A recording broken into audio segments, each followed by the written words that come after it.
What is up, everyone? Welcome to the Optimus Fantasy Football Channel. I am Nate Palvo. It's been months, man. I have missed seeing all of you there in the chat, all of the nice viewers. So please make sure you throw your comments in here.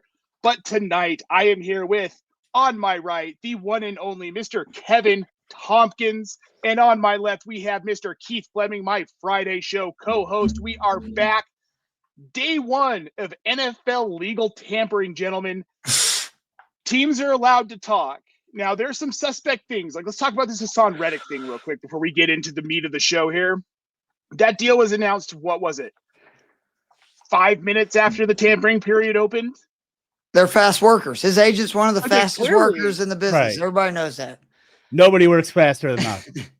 Yeah, obviously not. So, you know, this is when we can talk about legal tampering. Yeah, we have Mustard on the beat tonight. That is for sure. Mr. Brad Bolt tuning in. Hello there, good friends. How are we on this fine tampering day? Brad, you know this is like Christmas, buddy. I mean, this is when the news cycle starts back up here.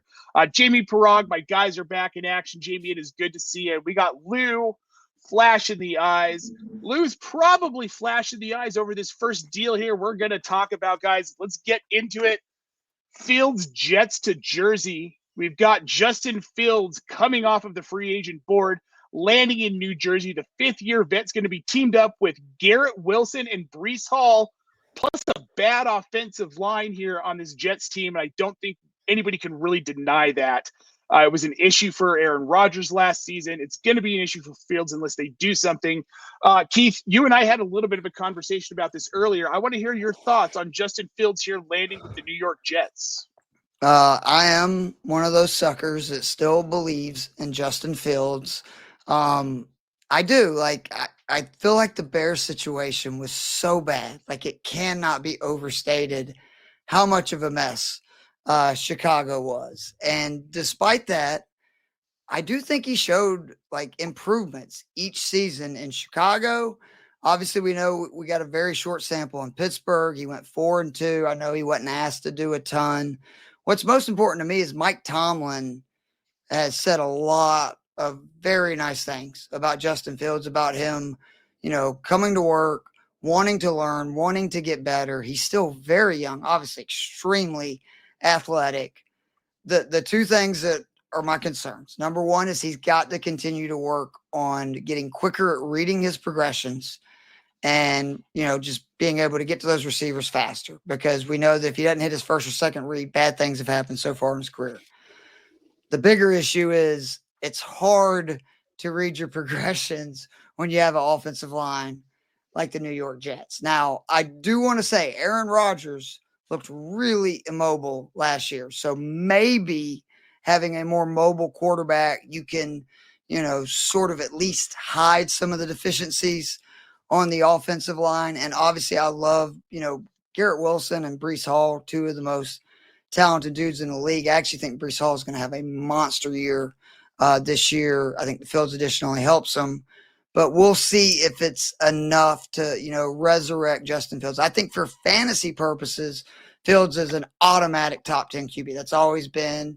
I think it's really good for Breece Hall. We'll see about Garrett Wilson. It could be good or bad. I'm not really sure on that yet, but I'm hopeful. I like Justin Fields. I do think he's really talented. But I do question kind of if the Jets are in win now, if this was the best move. Because to me, Fields still feels like somebody you're a few years down the road with.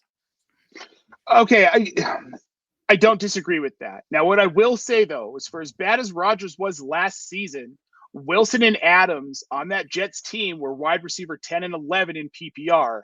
Kevin, do you think that's within the realm of possibility for these guys?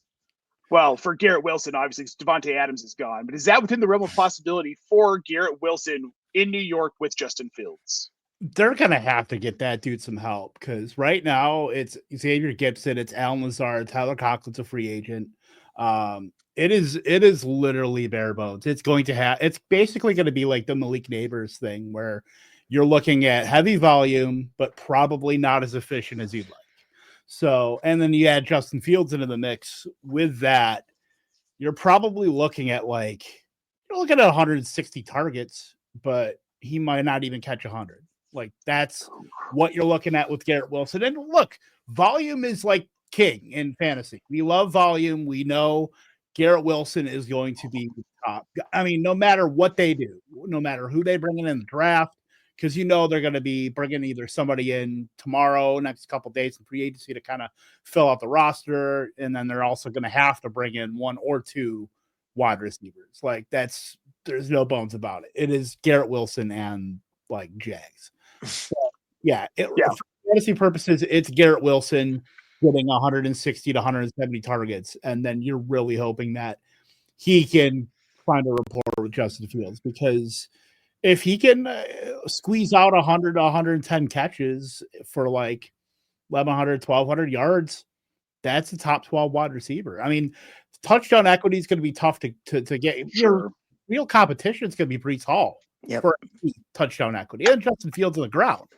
So, I mean, well, I was just about to bring that up, Kevin. So, do you guys have any concern with that with Justin Fields now? Because we saw him get super mobile in Chicago in that really good season where he's QB7. He had 1,100 rushing yards and 8 rushing touchdowns. If the Jets are smart, I'm not saying that they necessarily are, but necessity may dictate with the amount of pressure that's coming on Fields, he may have to become that mobile quarterback. Let's start with you, Keith. Do you have any concern that that's going to hurt Breece Hall's value a little bit in fantasy? No, I think it only helps him, because I think that they're going to have some design runs, which I think will make defenses respect, potentially. Again, we've seen this all the time with these mobile quarterbacks and running backs, run the QB running back option plays. And I just think Breece Hall is a stud. And Fields is not a guy that you're going to see like doing a lot of goal line work. Like Fields' touchdowns have historically been, he busts big runs, right? Which obviously maybe that'll eat into Breece Hall a little bit, but he's not big enough for you to be, especially if he's your starting quarterback, to be just running him at the goal line. I still think Breece gets the majority of those carries. And again, I just think Breece Hall is a stud. And if this Jets offense just gets a little bit better, I think you could see a huge increase for him, not to mention Fields targeted running backs a good bit in Pittsburgh this year and at the end of his Chicago tenure. So we could see him also get an uptick in receptions. All right, Kevin, what about you? Do you feel like this is going to affect Breece Hall negatively, positively? Are you kind of just in the middle on it? I mean, Breece Hall's as it stands right now, Breece Hall's the second receiver on this team. So when you're looking at who he's splitting the pie with, like we said, Fields on the ground, Garrett Wilson through the air, that's the touchdown equity. So you're hoping to get double digits out of that. But even that's in question, because you still have Isaiah Davis, who proved in the second half of the season he's competent at catching the ball. Braylon Allen is like a baby, might as well be. He's going to be 22 the start of the season. Like he's still 21, very young. Wow. I mean, good Lord. Can that dude go buy a shot? He cannot.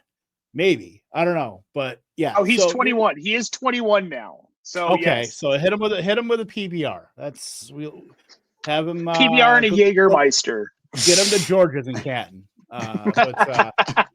Yeah. So you're talking about Breece Allen having to kind of split that workload. I mean, Breece Hall's going to get 70% of the running back attempts. I mean, I don't think that's in question, but no. Yeah, I the offensive line issues. We know that's a fair point about those backs, though, man. Like the Jets had a couple. I mean, like both of those backs look like they're serviceable, right? Like, but also Aaron Glenn brought in is it Tanner Engstrand, who's been the passing game coordinator the last like 3 seasons for the Detroit Lions. Aaron Glenn brought him over to coordinate the offense. So could we be seeing a little bit of maybe shades, not fully Ben Johnson, but like some of the concepts, with how they split up that running back room.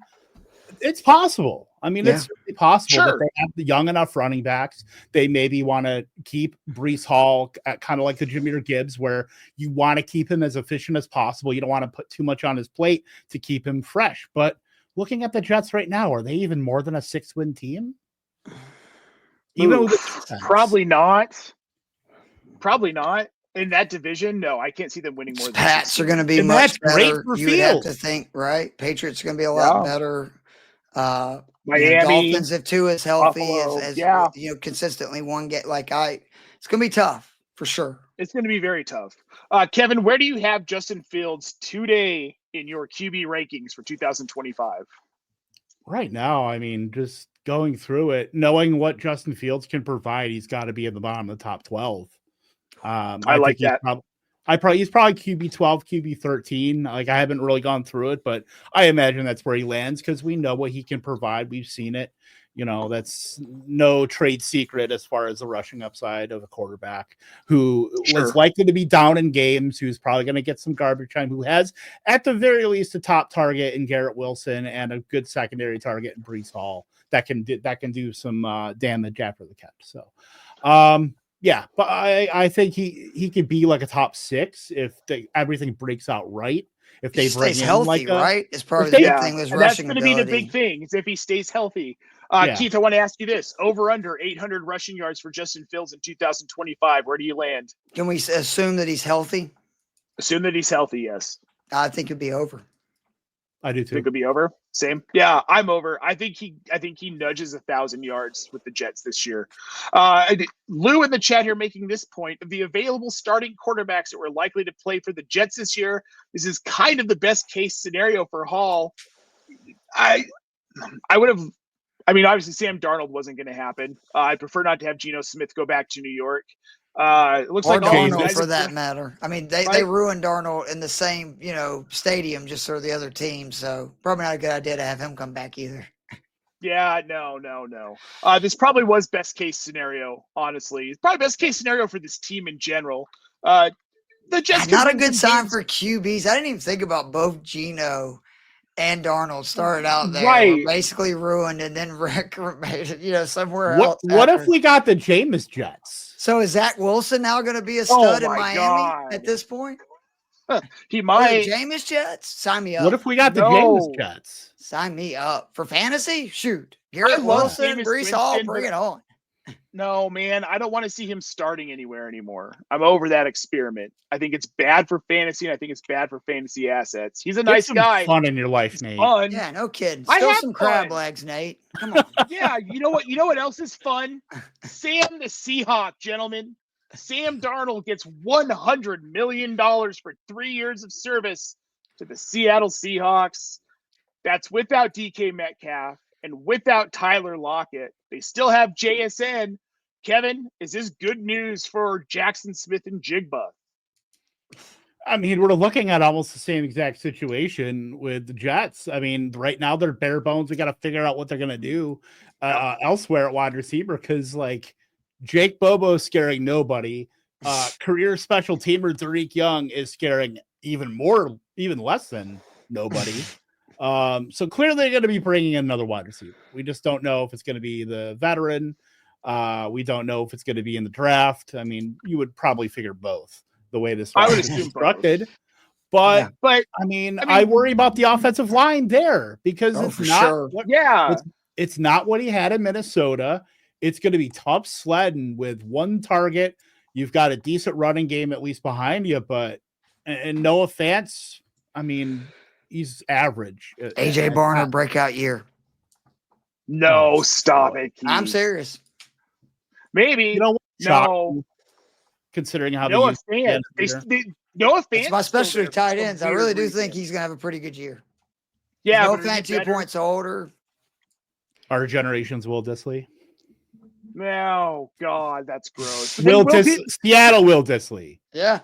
Not Chargers Will Dissly last season. Seattle Will Dissly. Fun. Seattle Kobe Parkinson. Whatever you want to do there. They've had about 1 million tight ends. So, okay, guys, I want to receptions over his last 7 games, FYI. Last year. Yeah.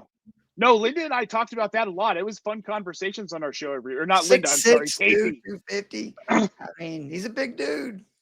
I know, dude.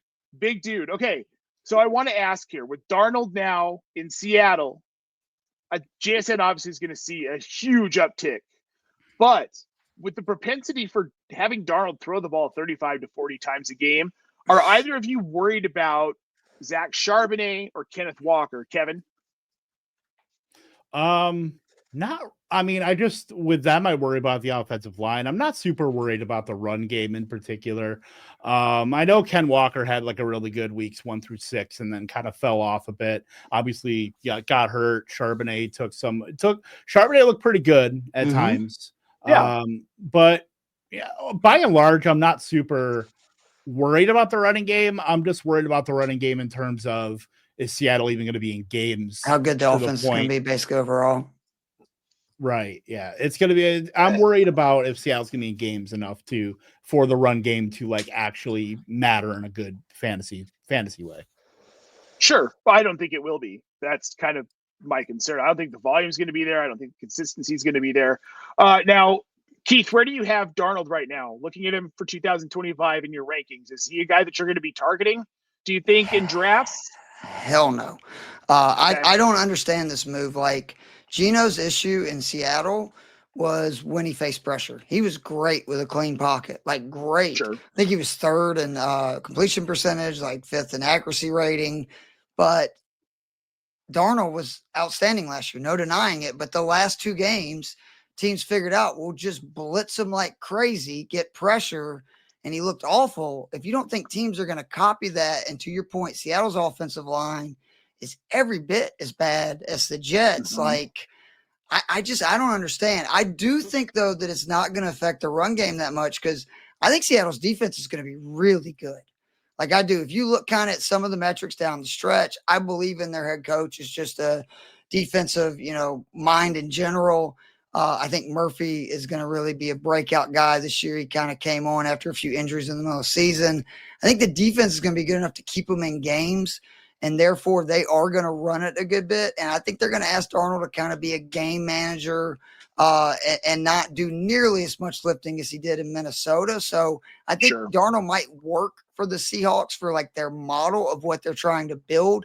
I don't think it's going to work from a fantasy standpoint. I'm not crazy about anybody outside of those backs, JSN, and then again, maybe taking a shot on the tight end. So, I'll take a flyer on Darnold as a QB2 because I think that there are going to be weeks where he's going to finish in the top 10 just because that's who Sam Darnold is. He's going to have those boom weeks. And if I can have him in as a QB2 and isolate myself with a better QB1, we get him later in drafts, I'm fine with it. The problem is I don't see that happening. I think people are way too excited about Darnold. I think they look at the contract, they look at the money, and they look at the season he had in Minnesota. And I'm guilty of it too. I got really enamored by him those first five games in Carolina when he had a full slate of players. Damn it, he looked so good those 5 games. Didn't he lead like the league in rushing touchdowns for a short period that season or something? He led the league in total. He led the league in total touchdowns through the first 5 games. But he also had a healthy DJ Moore, a healthy Hayden Hurst, and a healthy Christian McCaffrey. Yeah. And he was healthy. And then he wasn't healthy the rest of the season. That's never going to happen. What was Seattle doing with Seattle? Can I ask, just like, what is the deal with Metcalf? Like that was the deal that I don't understand. Why were they in such a hurry to get rid of him? I really don't understand it. I don't understand, but let's go ahead. There has to be something that we don't know. Like that hasn't been put out. There probably does. Well, let's talk about this here. Okay. DK Metcalf to the Pittsburgh Steelers. We still don't know who his quarterback's going to be, but gosh darn it, they've got George Pickens for now and Pat Freiermuth in that offense. Najee Harris is gone. Sounds like he's going to be signing with the Chargers. So first, George Pickens can't stay in this offense. Like, there's no way. They both do the same freaking thing, and they don't have a quarterback. Keith, I see you shaking your head. What do they do with Pickens here? Does Pittsburgh move him, or are they going to have to cut him? As a Georgia fan, I think they can get something for him. They have to move him. Let me tell you something. Pickens, I love him. He's a uber talented guy, and I think you get him with the right quarterback, he could be just a huge problem. Sure. But send him to Green Bay. He wants the ball. Like he is. There is no bones about it. He wants to be the alpha guy. He wants to be the man. And I would assume in the pecking order, it's going to go Metcalf and then Pickens. And I don't think that's going to sit well with him. I would go ahead and trade him. I think they can get value for him. And to Kevin's point, like teams like the Packers could totally use this guy. I look at a team like Carolina, right, with a young Bryce Young. Like there's teams out there that he would be a huge addition for. And I do think he can get some value. Like he's still young. He's still got 2 years or 1 year left on the rookie deal. 2 years. So yeah, I think you could probably get like a second rounder potentially for him. Why not? Hey, look, Pickens, he's not my favorite receiver in the league, but there are definitely teams he can add value to. Green Bay, I definitely think is one of them. Look at that receiver core. They have a bunch of mid guys. Like we kept thinking, Christian Watson's going to be great. oh, Romeo Dobbs, it's going to be great. Jaden Reed is streaky and he's gadgety, and he's the best receiver in that room right now, if you ask me. Dontavian Wicks. Sorry. Look, No. People forget Dontavian Wicks led that team in targets last year. Yeah. I'm muting Kevin for a minute here. Dontavian Wicks' love will not be tolerated. He is right, though, that he led them in targets, which is insane. I know. I'm sorry, Kevin. Damn right. The Wicks Hive will not let this slide. But we'll see maybe he breaks out, but they've got to do something else. They've got to get another receiver.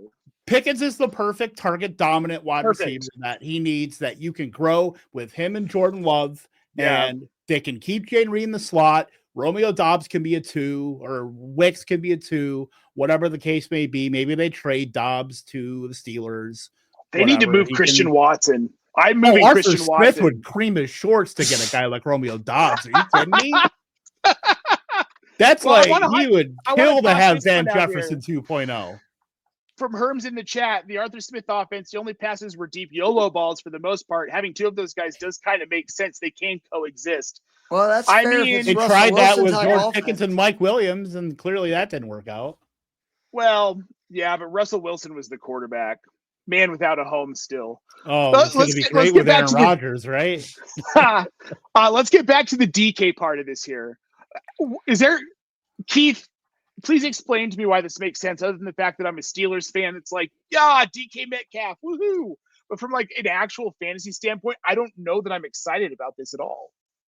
I mean, if you're getting Aaron Rodgers, which that is what the rumors are, it kind of does. He's always had a guy that he always, force feeds the ball to. I think Metcalf would be that guy. That's why, again, I think it's important to get rid of Pickens. I could not imagine Pickens and Rodgers together. That's just asking for trouble. And I don't know, man. Like, I go back and forth on Rodgers. Like, it was a nightmare early for the Jets, and that team was a mess. But I actually thought Rodgers looked okay late in the season for a team like Pittsburgh that we saw win, 10 games with Russell Wilson, not asking him to do too much. I'm assuming you're going to see a lot of Jaylen Warren. They're going to probably add another back in this deep, draft class. And with Mike Tomlin, you're going to win 9-10 games no matter what. Maybe, Rodgers can help them finally win a playoff game. I don't know. Bashal Tootin in Pittsburgh. Get him in like the 5th or 6th round. Plug him in with Jaylen Warren. Ooh. I don't know. I like Warren have his time in the sunlight, please. He can. Well, Bashal Tootin, dude, 5th, 6th round guy. He's just going to be a nice compliment. Jaylen Warren will be the RB1. Until the Steelers sign Alan Lazard, of course. I mean, well. Hey, he's lost in not Jordy Nelson. Wide receiver too right now. Yeah, as long as it's not Jordy Nelson. No. Jordy Nelson could come off the Kansas farm right now and catch like 80 balls. Jordy Nelson is Jake Paul's next fight. Come on, guys. Get with it. Let's move on here. We're going to go to Chris Godwin. Stays in the Bay today. Hooray. Not for a Falcons fan like me, damn it. But, okay, hooray. Hooray. Hey, I just wanted to keep the rhyme going here. Signs a 3-year, $66 million extension. $44 million of that is guaranteed. Not necessarily a surprise he stays in Tampa, but man, that's a massive contract. Kevin, what do you make of this going forward with Godwin? I mean, he's got to be a huge part of this offense. Are you worried about Mike Evans maybe taking a dip? Not worried. I think it's still status. I think it's still status quo, and then you add taxes, 1,000 yards and 10 touchdowns. Pretty much. And look, they put him back in the slot where Liam Cohen put him back in the slot, and that's where he thrives. That's where he thrived for the first few years of his career. And remember that the tragedy that they put him out wide in 2023. Good year, not a great year. Mike Evans, caught about 1,000 touchdowns, and then Chris Godwin was on pace to just shatter like career highs, and then he got hurt. That was dislocated ankle, I believe it was. But he went from a 37% slot rate in 2023 back up to 62%. So that's what you want to see. He was on pace for a career high yards per out run, 2.36. I think he's status quo. He's still 29. Mike Evans, Chris Godwin. Now you have an added security where we didn't have a lot of security with his Trey Palmers and Sterling Shepherds. Sure. Now you have Jalen McMillan, who is like a clear stud, can still break out. I know that's the thing that people worry about is, we were all primed for the Jalen McMillan, breakout, and now we're not really getting it. But I still think it's good for the offense, and it's still Baker Mayfield. I don't think there's anything, wrong with. I'm glad Chris Godwin. We don't have to really, parse him going to random. Him go to Carolina or him going to like Houston or Washington. Yeah. No, we don't have to. We know what Chris Godwin and Tampa is like in this offense. Same offense, right? We just don't have Liam Cole, but still, everything's great. So Lou Brunson in the chat wants to know Baker Mayfield top 5 QB redux. I mean, if Godwin's healthy all year. Top 7 for sure. With how much he ran last year, a full season of Bucky. Yeah, full season of Bucky. This offense is going to be really good. I think, really good. I would, if you're giving me an over/under on Baker Mayfield as QB6, I'll take the over. I'll take him as inside that top 5. I think this offense is good enough, and I think he's good enough. I have him in my top 10 in Dynasty, so suck it, haters. Good boy. He's just the talent's there. Let's move on here. Speaking of Aaron Rodgers and Alan Lazard and all of this Green Bay Packers stuff, Davante Adams lands with the Los Angeles Rams 2-year deal, pairing him up with Puka Nacua and Matthew Stafford. Begs the question, you already had a Davante Adams at home. Why don't you just keep him instead of trading him? Kevin? Look, anytime you can say you're going to get rid of Cooper Kupp and then you go for the older wide receiver, I think you got to go ahead and do it. But look, I mean, knowing what the Rams do, and this is me and Keith have talked about this ad nauseum this past calendar year, condensed offenses. The Rams are like one of the most condensed offenses in the National Football League. They brought Tutu Atwell back. That's perfectly fine. We know it's going to be Puka Nacua and Davante Adams. Both are going to get a 90% route share. Both are going to get a 90% or higher snap share. There's at least 120 targets there for Davante Adams, if not more. Even with Puka Nacua, obviously a dominant target earner, we know Stafford is going to be back as well. I think Davante Adams is still has a lot of tread on the tires still. I know he's going to be 33 at the end of this upcoming season, but still, he didn't really drop off that much when you're looking at just his rate stats. He's still been fine as far as I'm pulling it up right now. He still pulled a 2.04 yards per route run. And Stafford's got a lot stronger arm than Rodgers. They'll be able to do more down the field stuff, I believe, with Stafford than they were with Rodgers last year. Not to mention McVay is one of those coaches that is brilliant at scheming guys open.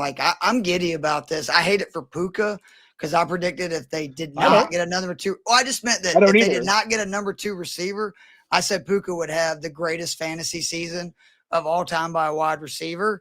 And this is going to obviously eat in a little bit too. He's still going to have a monster year. I just mean he's not going to be getting 15, 20 targets a game. Or, Keith, he has the greatest fantasy season by a receiver ever and then some because he has someone to take the focus off of him. I'm down That's for it. That's a big, I do like this. I like it for a couple of reasons. I like it because, first of all, this is cheaper than keeping Cooper Kupp. Cooper Kupp was going to cost more than Davante Adams is costing at this point in his career. You get a veteran receiver like that to teach Puka the ropes. He's learned from Cooper. You get a different voice in there. And I think just that leadership in the locker room, and this is getting to be an older team, and it's going to be a pass-heavy team, and you need another guy that you think consistently can get 100-plus targets. Davante Adams was wide receiver 11 last year in that crappy offense in New York. Wide receiver 11, Garrett Wilson was wide receiver 10. So clearly some things went right, at least in the passing game there. Davante Adams still has it. He could be a top 12. He could be a wide receiver 1 this season. And with the Rams and the way that they throw the ball and just the way that this offense works, I mean, watch Davante Adams have a top 5 season to kind of round things out for his career and just, make us all say he's inhuman. It's the Taco Bell. He is inhuman. 7 straight seasons of 25% targets per outrun. Yep. Is it Yeah, Super nope. Bowl or bust for the Rams? It feels like, right? With This is kind the of the last moves they gasp made. as far as this is the Yeah. all right. This is our Yeah. last Yeah. like. And I think they got a poke legit ahead. chance. I mean, you look at all the stuff happened I do last year, too. and they were the one team that looked like they could legit beat the Eagles in the playoffs.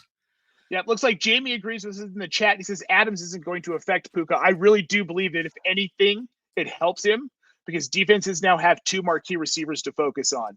If I you're just mean getting from rid a of Cup, target standpoint purely, like the Let total Adam targets. teach Puka some his footwork stuff. Like that'll make Puka unstoppable. yeah, right. Pretty No, this is. unstoppable I just now. think this is good all around for the Rams. Jamie wants to know if we're selling Kyron now. Keith, you selling off Kyron? I didn't sell him last year, panicking before the season starts. I'm not going to do it Yeah, this I'm year. not Very selling him condensed either. offense. He was still very good. They trusted him. I think he gets at least one more year as their bell cow, and that is a huge deal. And the Rams Huge. offense, as me and Kev Yep. again have hammered home, the Yep. number one running back and the top two receivers are on the field all the freaking time for this Yep. team. Eat up all the carries, all the routes, all the receptions. Yeah. Yeah. I'm Oh, not worried 100%. about Kai. I'm not worried. We all tried to write his obituary last year. Clearly that was not, fruitful advice there. I mean, Blake Corum will still kind of hang around, but we know Kyron is where the money is made. And once McVay has a trust factor with like these running backs. I know this is like, you can't put that on a spreadsheet. You can't, whatever. I mean, if I could, I would. I'm going to try. I want a T-shirt that says you can't We're going put to that figure on a that out, spreadsheet. Kevin. We might have to figure that out. But yeah, I mean, going back to like Darrell Henderson and, he's had all these running backs. I mean, he trusted CJ Anderson in the playoffs, for God's sake. So, yeah. Oh my God. I mean, forgot about that. The CJ Anderson playoff, extravaganza, that was fun. I could never forget that. Not ever. That won me a playoff league. So Sony Michel. Yeah. Oh, dude. Just real quick aside here, Keith, because I know you're into metal. But if you're into metal out there, listeners, there's a band called Tony Danza Tap Dance Extravaganza. Go check them out. They're about to come out with a new album. Some of the most crazy math metal you'll ever listen to. They're really talented. And with that, we're going to move on to something less exciting. Hollywood reboot in Kansas City. Speedy wide receiver who is wildly inconsistent. Stays in Kansas City amid the Xavier-worthy legal issues. I don't really care about this for fantasy whatsoever at all. It's like Mecole Hardman to me. It's like, oh, woo. Someone signed somewhere. Whoop-de-freaking-do. Keith, am I wrong? No, I do want to just ask, though, what is in the water in Kansas City? I mean, whether they're drafting somebody like Tyreek Hill, right, who punched his pregnant girlfriend. We need to always remember that. To, what's happened with two unbelievably talented wide receivers that I have everywhere in Dynasty. Thank you guys so much, and Rashee Rice and Xavier Worthy. I just hope them being the Chiefs, they don't get in much trouble. I do think that Hollywood Brown could have value if obviously one of those two guys ends up missing significant time, or both of them. But otherwise, no, it's not like I'm jumping even. And I mean, let's be honest, Mahomes, after last year's regular season, I got to see it from the Chiefs offense before I'm going to get, too excited with all these issues.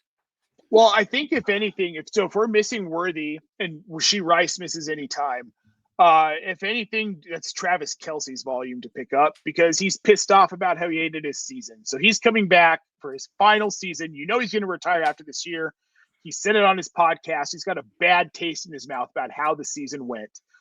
I am terrified of what he is going to do to opposing defenses in his final season in the NFL. That man is mad, and I do not like it when he's mad, especially as a Broncos fan. He runs like a podcaster. That's the thing. I think he's going to work on that this off. Hey, I run like a podcaster. Well, you probably run faster than Kelce right now. Man, did you see that guy in the playoffs? Like, oh my God, you run like a podcaster. I want to see him run a short shuttle. I think he fixes some of those conditioning issues, though. But I mean, a lot of things have to break right for me to care about this Hollywood signing and him staying in Kansas City or really being anywhere. He's too inconsistent. Yep. You want to hear something sick, though? Let's hear it.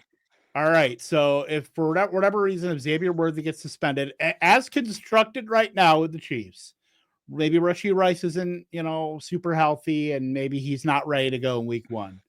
You know who's outside wide receiver next to Hollywood Brown? Justin Fucking Watson. Sky Moore. Oh. Why? No. I think it's the beginning of the end for the Chiefs. Maybe we're finally seeing a little You bit. know of they're dip. bringing in like Juju for nothing. You know they're bringing in another wide receiver. Probably. They're probably gonna bring in Keenan Allen or something. I bet you they bring DeAndre Hopkins back. Why not? When's if they trade for Pickens? He already knows. No, I couldn't see that. I couldn't either. No. Who was they it already just tried to trade for a wide receiver. Kadarius Toney. A few Really times. didn't work out. Where did Kenny Pickett get traded to? I just saw it right before Cleveland. it came down. They went and they got That's DTR right, back. DTR to 5th. God bless him. Speaking of another weird one, Don't trade Mike with Howie Gesicki- Roseman. Yeah, right. Mike Gesicki sticks in Cincinnati, gets $25.5 million over 3 years to stay with the Bengals. They franchised T. Higgins. They got to pay Jamar Chase sooner or later. They just paid Burrow a couple years ago. What are they doing, Kevin? I don't. He's clearly a Burrow. Well, the thing is, he's clearly a Burrow guy. Like Burrow has been espousing like anything good that when they're talking about the future of the Bengals, it's always included Mike Gesicki. Mm-hmm. He has a tight end that he actually likes now. And for how many years have we been talking about if Mike Gesicki has been used correctly in an NFL offense, that we were going to see? And when T. Higgins was out, we saw Mike Gesicki be like a massive stud. Now, do I think that, I mean, you could rotate any of those Bengals wide receivers, the Andre Yoshivas's and whoever you want to throw out there, but the third target, it's no different than, well, it's a little different because Jamar Chase is all world, but like what the Eagles have when you're talking about like a Goddard condensed, right? Sure. Gesicki is like the better Goddard. And like we know it's going to be the passing game is going to run through those 3 guys. I mean, you can set your watch. Some games he gets huge targets, right? And other games he's not going to get like, but 2 or 3. But he's always going to be kind of that third option, right? Yeah. Just depends how much you go to the receiver. Lou in the chat, Mike Gesicki is the most athletic 0 yards after the catch tight end in the history of 0 yards after the catch tight ends. I mean, that's it's hard to not be number 1 when number 2 is Jason Witten. Hi-oh. Number 3 is Travis Kelce. Hey, Jason Witten has nice hair. Jamie says, you know who's a fantasy football stud? Optimus Primetime. We agree. You're the man, Jamie. Thanks, Jamie. We appreciate it. You know who's not a primetime stud, but he got a deal? Elijah Mitchell, also going to Kansas City. Presumably, guys, he is going to be the backup to Isaiah Pacheco with upside to start the season. Here's what I want to know. Do either of you, and Kevin, we'll start with you first, then we'll go to Keith. Do you think that is there any chance that in this Kansas City offense with the Andy Reid, Patrick Mahomes magic, that we could see him produce anything like that 2021 season in San Francisco where he got the starting nod for like half the season? God, was it that long ago? Man. I know, it makes you feel old, right? A little bit. Yes, like was. I remember on FFPC bidding 750 out of my 1,000 on Elijah Mitchell.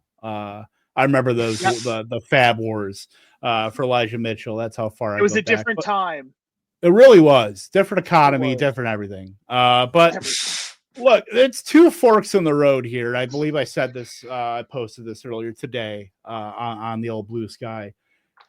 Elijah Mitchell may be just be the Chiefs RB1 and beat out Pacheco. Pacheco, maybe he's not the same running back. I mean, the end of last season, he did not look anything close to what he had been. Nope. I mean, the fact that you let Kareem Hunt run laps around you, I mean, that's very telling. And he is a free agent. The other fork in the road, Elijah Mitchell doesn't play a snap for this team. Like, that's totally within the realm of possibility. Yep. Like, this is like a June signing in March, the first day of legal tampering. Like, this is a weird signing to do like now. But I thought so too. Yeah, like it's like you're talking about all these other names, and then like, hey, remember Elijah Mitchell is a remember that guy. He is a remember that guy that signed the first day of legal tampering. Yeah, Jamie says Isaiah Pacheco should have been traded 365 days ago. Here's what I do too. But the thing is we talk about this all the time in this realm. Is draft capital matters. So when you get these guys who are seventh rounders like James, or undrafted like James Robinson, the minute they falter, the minute that their production dips, these teams are willing to just move on immediately. Elijah Mitchell's another one of those guys. He was an undrafted free agent as well. Pacheco's last 4 games with the Chiefs last season, 7 carries, 14 carries, 13 carries, 9 carries, and 6 carries. His last 3 games, he averaged 3 yards or less per carry. To me, with that draft capital, I'm worried that Elijah Mitchell comes in and gets all the volume. And maybe he's inefficient too, and this Chiefs running game stays what it is, and they sign an unsigned Kareem Hunt like week 5. Totally within the realm of possibility. Like, this is a throw all your crap at the wall and see what sticks. Yep. Like, because right now, yeah. Go ahead. I mean, it's Pacheco. It's literally Pacheco, Mitchell, and Carson Steele right now, as the backs like on their main roster. Like, they're not done. They're gonna probably bring in another running back, a veteran. They're gonna probably draft 1 or 2. Like, they're gonna just piecemeal a run game. I feel like, and Mitchell might be part of that. I mean, but it remains to be seen whether Mitchell can. I mean, that was a long time. 2021 was a long time ago. Yes, in NFL years, he's fresh, especially in running. he's fresh. Yeah, he's freeze dried. Fresh. He's dried. Who's not dried though? Aaron Jones, the Viking. He's got to really chap the asses of all those Packers fans out there. 30-year-old running back staying in Mini for $20 million over 2 years, $10 million a year. Pretty good for a 30-year-old running back to get a deal like that. At first, when I saw this, I was like, well, why would you keep this old dude around? Like, he's 30 years old. Like, what's the point? Went back, looked at his stats. He was RB14 in PPR last year. He had a career high in rushing yards and receiving yards with Minnesota last season. Now, we're not going to have Sam Darnold. Likely, we're looking at J.J. McCarthy as the starter. That almost makes me more excited for the prospect of Aaron Jones, because I feel like he sees an uptick in volume, if that's even possible, from what he saw last season. Kevin, do you share my optimism here with this Aaron Jones re-signing in Minnesota? Yeah. I mean, Aaron Jones has always been like underrated, and like when we talk about success rate and stuff like that with these running backs, like Aaron Jones has always been a guy that, he doesn't have as much tread in the tires as you think, because he was so managed in Green Bay. And now we know with Minnesota how they typically don't. I mean, the more condensed offenses, they typically don't use a lot of their, backups, or the Ty Chandlers or the Cam Akers. Like, they didn't use them like a lot. Like, Aaron Jones was still the featured guy, and we know what this offense is. It's obviously Justin Jefferson and Jordan Addison, right, and TJ Hawkinson, but Aaron Jones is a massive part of that, and he's always been productive even into his 30s now. So I think it's a good deal that gets him a little bit of security. And, I'm still willing to draft him, and because he's going to be a value in the 5th round of redraft, if everything holds. Sign me up for that. Keith, top 15 finish for Aaron Jones. How likely do you think it is? Very likely. I think it's very likely. He was one of the best running backs in football last year. He finished the year before with the Packers, looking really well. And I think he's one of those guys that from his time in Green Bay, he never was, a bell cow, really. So I think that helps extend these guys' careers, like that they don't have these seasons with, 350 plus touches. And I think they are going to rely on him. And I think McCarthy, he is used to a system in Michigan where you lean on the backs, a lot of play action. And I think that they're going to mirror that. And I actually expect Minnesota's offense to be near or the same, because I really believe in Kevin O'Connell. Like, he's just, you look at what he has done with a litany of different QBs. Like, I think they're going to be fine. And this offense will be similar to what it was last year. Did you see him walking around in Mobile at all, Keith, with that beautiful beard he had going? I did in not. Mobile? No. Oh, I like Kevin O'Connell. I don't think with I that would have beard. recognized him with it. He looks really good. It took me a minute, but I was like, oh, I like you even more. Speaking of liking people, Angie Hatfield dropped it in the chat here. She says, hi guys. Happy birthday, Keith. It's Keith's birthday, folks. He is spending his birthday with us. His 29th birthday. Yeah, I wish. Yeah, right. Don't we all?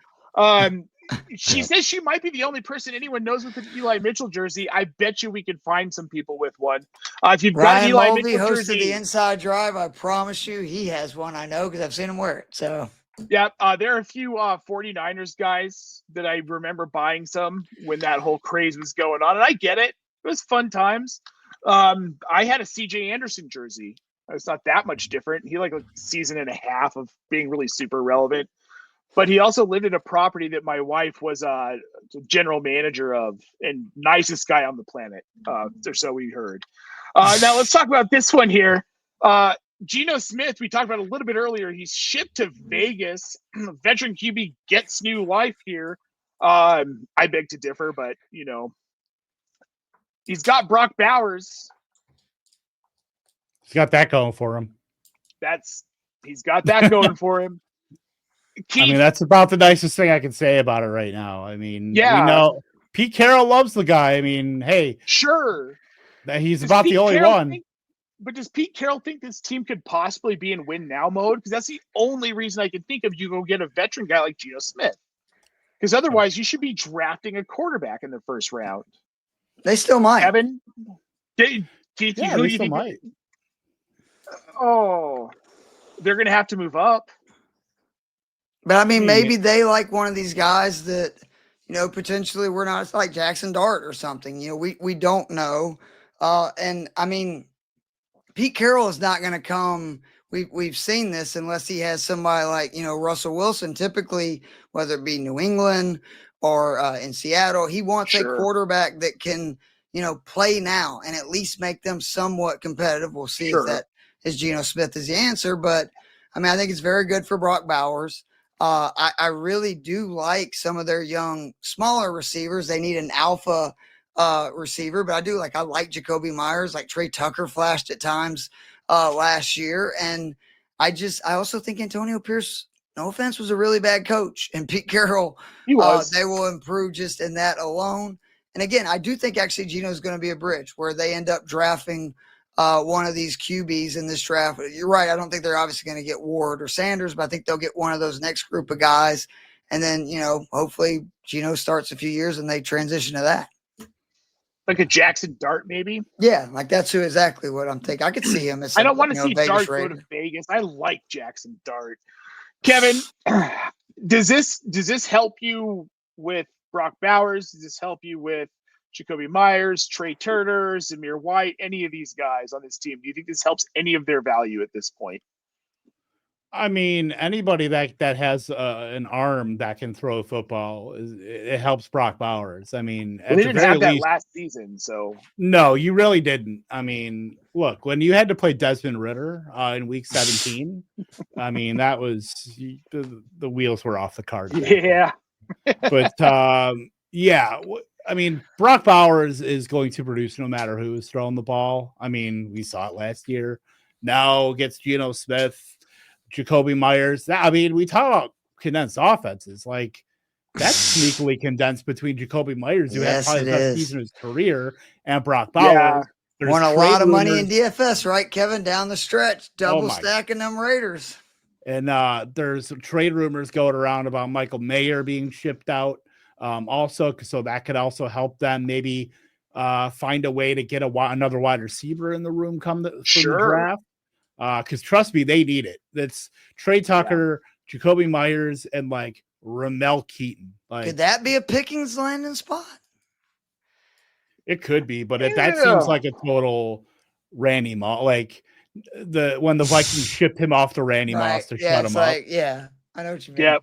It's like, he's really talented. We know you're not going to do anything with him, so here, take him. Yeah, send him to Vegas. I'm sure nothing bad will happen there. Wow. All right. Well, we're going to move on to this one here. Some mid-wide receivers get paid. De'Ami Brown goes to Jacksonville. Joshua, depending on the day, Palmer to Buffalo.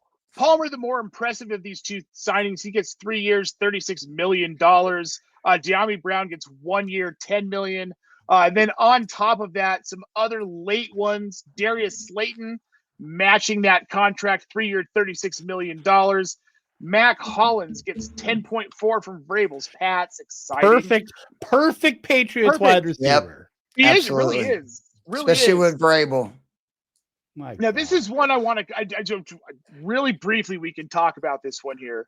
Javonte Williams to Dallas on a 1 year, $3.5 million deal. Does anything signal more that a dude's career is over than going to the Dallas Cowboys on a 1 year, $3.5 million deal? Just don't be eating the Rico Dowdle's carries, okay? You son of a bitch. Zeke? No. You basically just called him Zeke. I may have. In fairness, who was it that they signed last year that was at the end of his rope? Dalvin Cook. Dalvin Cook. Like, there has been others. Guys, Javonte Williams hasn't even been in the league that long. No, but the knee injuries and stuff, like, he just never has looked like the guy he did in college to me. Since that first year injury. Did. Like, he had that good start, that right when his rookie year, then he blew out his knee. Yep. And to me, he's never looked like the guy that he did before. Like, he was so explosive. He just doesn't look explosive anymore. And when you're an undersized back and you're not explosive, that's a bad combination. I was at that game. Sorry. Yeah. No, go ahead.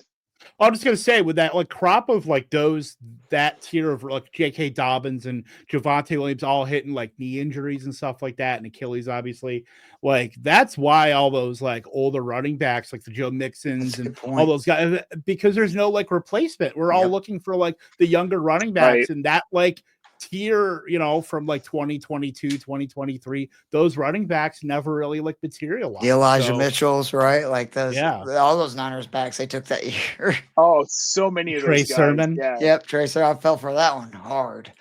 Yeah. I am glad to report I did not fall for the Trey Sermon BS. Oh, I did. I was not. I didn't fall for Kenny. Everyone was so excited about Kenny Gainwell. I didn't fall for that one either. I fell for the Tyrion Davis price, though. I'm not proud of it. I did. I totally, as a zero RB guy, I 100% did. Well, how many times I drafted him in the 16th round of underdogs? What is De'Ami Brown doing, by the way? You finally break out. You have this stud in Jaden Daniels, and I'm sure, you would have to take a little less money, but you're signing a 1 year deal anyway. Go back to Washington with Daniels, have a big year, and then get paid. But instead, you're going to go to Jacksonville? Like, I do not understand. Dude's getting paid $10 million to go watch Brian Thomas on the sideline. Like exactly. And Brett Grange catch 100 balls. He had a career high 40 targets last year, and it took injuries to get him there. He looked good, though, down the stretch, man. Sure, but, dude, N'Keal Harry looked good sometimes, too. Like, not that good. Like, I mean, he was there. He had some great, like, that final 5-6 weeks. There was weeks he was the best receiver with Terry McLaurin on the field. Like, seriously, he had the bigger games and made the bigger plays. I just don't get it when I'm sure he probably could have got 6-7 million, right, from Washington. I would just rather say. I don't know, though. Jamie makes a good point here. They did bring in Debo in Washington. They do different things, though. Like, he's more of a down-the-field guy. I mean, do we know for sure that they even offered him a contract? Fair. Yeah, that's fair. Yeah. I mean, who knows? But yeah, I mean, the battle of the mid here. I mean, that's what a lot of this is going to come down to with the rest of this available class. Let's get into some of these players that are available before we get out of here. Still looking at quarterback. We've got Russell Wilson, Jameis Winston, and Daniel Jones floating about. Kevin, of these three, if you're a team looking for a quarterback who's not the Giants, because obviously that whittles one of these guys out, who is your top priority here? If I say pass, do I get a new question? We'll move on to running back. It's like Family Feud. No. God. You're the Steelers fan. You should be answering this. I'm a Steelers. What? I'm talking about Nate. Aren't you a Steelers fan?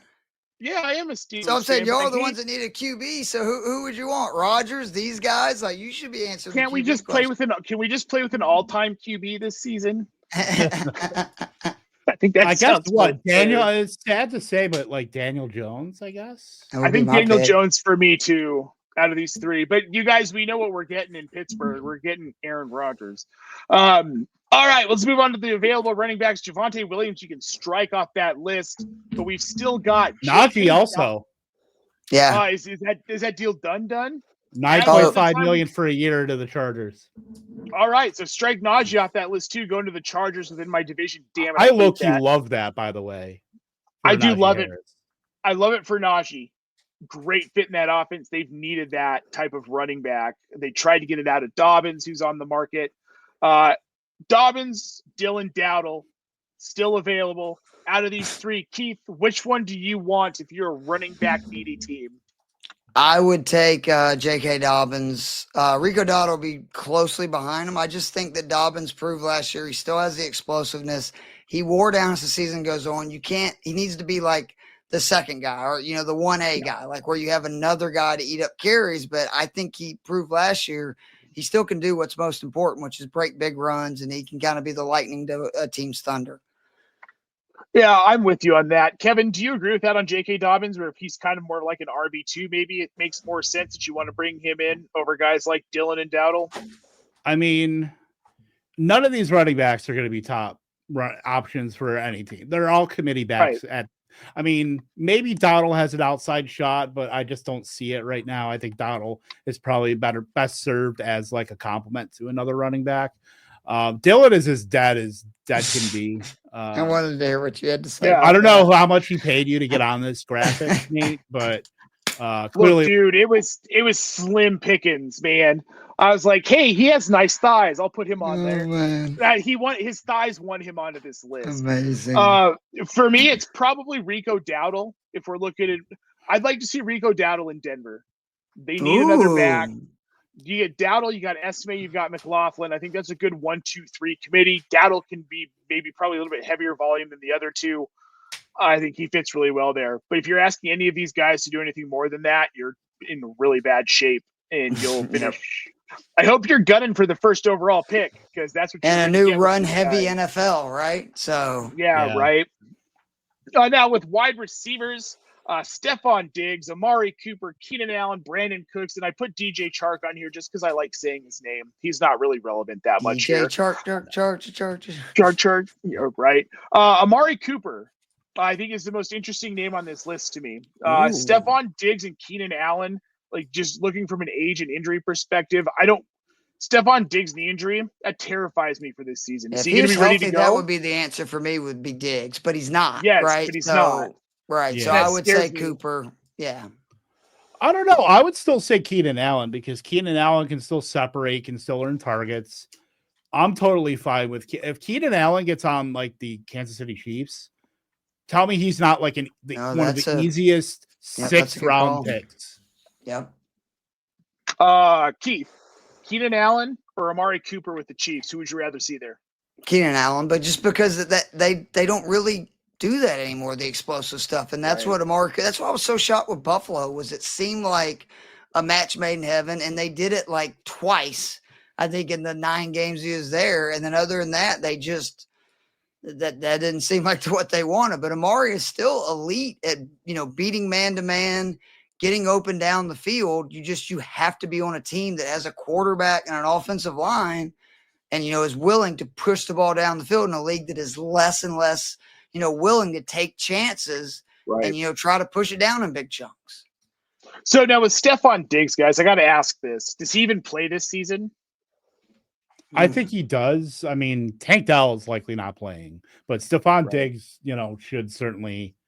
I mean, I'm not sure where he's at as far as his recuperation, but he probably plays 11, 12 games. You think so? Okay. Do we care about the Christian Kirk trade to Houston? Anybody? Nobody. I do. Really? Yeah, I think Kirk's good, and I think Stroud's, a stud who had a bad offensive game plan in year 2. I think the Texans are going to fix a lot of that, and people are going to be reminded this dude is really good. Kirk is really good. Like he's always been pretty efficient. Yeah, Yep. he's always been pretty efficient at target earning.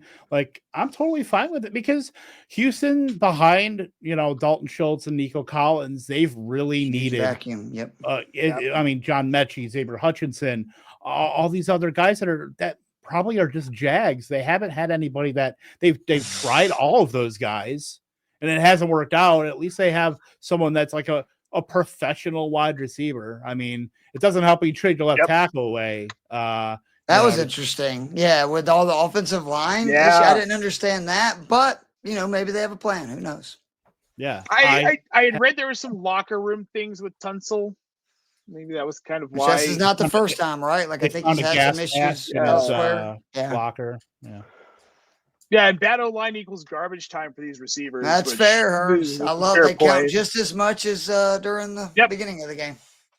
Yep. All right, let's move on to the next grouping here. This is the least exciting, tight ends. Oh, this is my favorite. I love tight ends. This fun one. Well, I do too. I don't love this list because this is literally everybody. Juwan Johnson, Tyler Conklin, Evan Ingram, who visited with the Broncos today, and Gerald Everett. Kevin, anybody outside of Evan Ingram, is there any these other three guys? I mean, maybe Gerald Everett. He somehow finds a way to be like relevant for like 3 or 4 weeks during the season if you can pick him out. Well, that was only because he followed Shane Waldron like he was, fair point. Shane Waldron played that dude in week 1 over Cole Kmet. Like that was insane. 66% of the routes. Yeah, and we're all like, insane. Well, wasn't it like, what did you tell me? It was like he was under 1 yard per route run or something insane, like for the time that he was out there. I mean, it makes sense. I remember we were making fun of it. Gerald Everett sucks. Conklin is somebody also to me that like he has been good when giving opportunities and volume. Now, whether that's just because he's been on bad teams, right? And they're down and it's kind of garbage. I don't know. But I mean, he does have some really good numbers. Like we were looking at last year among tight ends, like whether it be yards per route run, yards per reception, explosive plays, etc. Sure. Yeah. I think he's a guy that's just been on some weird squads, Jets and then Minnesota, who's behind other tight ends. And then the Jets have just been putrid. But with the Jets and then his last season in Minnesota, tight end 16, tight end 16, then tight end 18 and tight end 18. Depending on where he lands, he's only 29, which is relatively young for tight end. Maybe if he lands somewhere exciting, if Denver's looking for a tight end and they don't get Ingram, they bring in Tyler Conklin. I don't hate that in the Sean Payton system at all. Tyler Conklin is earmarked for 55 targets and 40 catches in Indianapolis, splitting with 4 other guys. All right. I hate that. Would you like Ingram in Denver? I mean, do you think that would be a huge move for Bo Nix and kind of the Denver offense in year 2? I don't mind it. I wouldn't say huge. I would like it. I wouldn't say. But they just play too many guys. They play way too many guys. That is fair. Well, they have some fetish for Nate Adkins and Adam Troutman and Jacob Kroll or Lucas Kroll. Those guys aren't going to work forever. Yeah, I think they let Kroll go. They're holding on to Troutman, I believe. I think they did. Evan Ingram, though, those guys are all going to cycle through that bookend tight end role. Evan Ingram's going to play slot, and he's going to share some time with the roster. So you're saying he's just like a pass catcher almost rather than a tight end. I like that. Yeah, they'll bring him in. If Peyton brings him in, he brings him in as a pass catcher, so Sean Payton knows what he is. Oh, yeah, we've seen that, right? Yeah, we need another guy. Okay, here's Evan Ingram. Good luck with that.